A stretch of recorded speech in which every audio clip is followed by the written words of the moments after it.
उत्तर प्रदेश के सुल्तानपुर में सेतु निगम में 125 करोड़ के टेंडर में भ्रष्टाचार का आरोप सामने आया। बताया जा रहा है कि 4 लेन एलिवेटेड फ्लाईओवर मरी माता मंदिर स्थित अर्जुनगंज सुल्तानपुर रोड पर निर्माण होना है,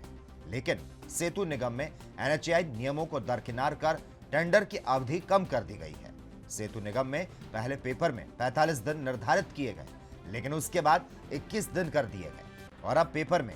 21 दिन अवधि का बिना शुद्धि पत्र निकाले टेंडर मैनेज करने की तैयारी कर ली गई है। तो वहीं नियम टूटने से फंसने के डर से कई प्रभारी छुट्टी पर चले गए। हालांकि मुख्यमंत्री से इस मामले में शिकायत की जा चुकी है। अब बड़ा सवाल यहां पर यह उठता है कि आखिर टेंडर को इतनी जल्दी करने के लिए क्यों नियम तोड़े गए।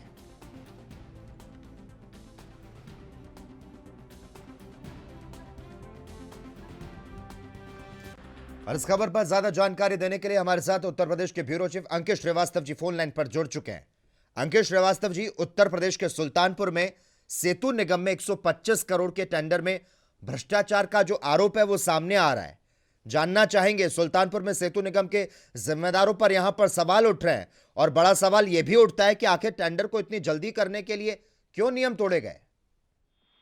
बिल्कुल निश्चित तौर से लकी जी, मुख्यमंत्री योगी आदित्यनाथ की जीरो टॉलरेंस की जो नीति है उस पर सेतु निगम के अधिकारी पलीता लगाने में लगे हुए हैं और नियम के विपरीत काम कर रहे हैं। हाल ही में मरी माता मंदिर लखनऊ में स्थित है। यहाँ से सुल्तानपुर रोड तक 4 एलिवेटेड 4 लेन रोड पास हुई थी, जिसका टेंडर अखबारों में प्रकाशित किया गया था और जिसकी एनएचएआई की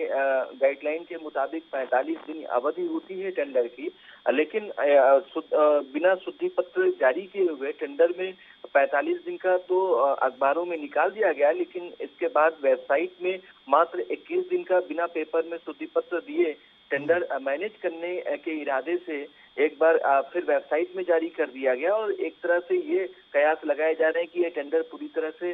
किसी एक कंपनी को लाभ देने के लिए मैनेज किया जा रहा है। और इन्हीं सब चीजों के चलते, क्योंकि इसकी शिकायत मुख्यमंत्री योगी आदित्यनाथ के यहाँ हो चुकी है, जिसके चलते जो इकाई प्रभारी हैं वो छुट्टी पर चले गए हैं और सभी लोग इस मुद्दे से बातचीत करने में बच रहे हैं। और ये एक बड़ा मामला सामने आया है क्योंकि 125 करोड़ रुपए का ये पूरा मामला है और किसी एक निजी कंपनी को लाभ देने के लिए पूरा टेंडर मैनेज किया जा रहा है। अब इसकी अगर पूरी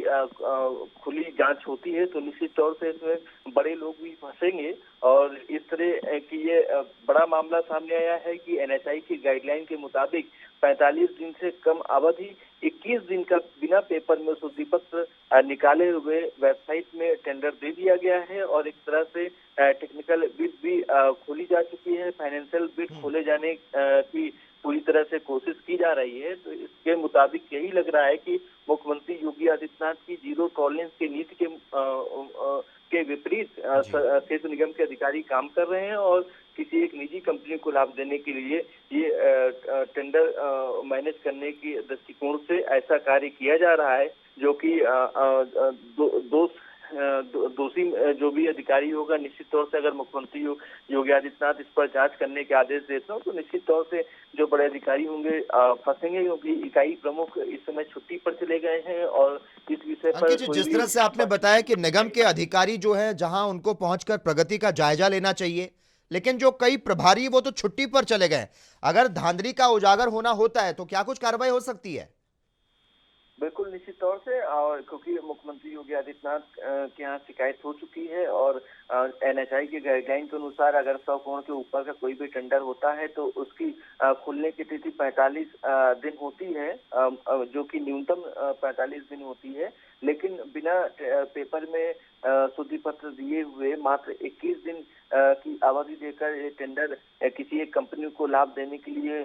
खोल दिया गया है, जो कि घोर आपत्तिजनक है और ये भ्रष्टाचार की पराकाष्ठा को पार करते हुए नजर आ रहा है। ऐसे में यही लग रहा है किसी एक कंपनी को लाभ देने के लिए सेतु निगम के अधिकारियों ने ये खेल किया है और इस खेल में बड़े अधिकारियों की गर्दन फंसी हुई नजर आ रही है। अगर निश्चित तौर से अगर मुख्यमंत्री कार्यालय से इसकी जांच होगी तो बड़े अधिकारी भी जद में आएंगे और सेतु निगम के अधिकारियों पर कड़ी कार्रवाई भी हो सकती है। लकी जी, ठीक है, धन्यवाद अंकित जी तमाम जानकारी देने के लिए, हमारे साथ इस चर्चा में जुड़ने के लिए।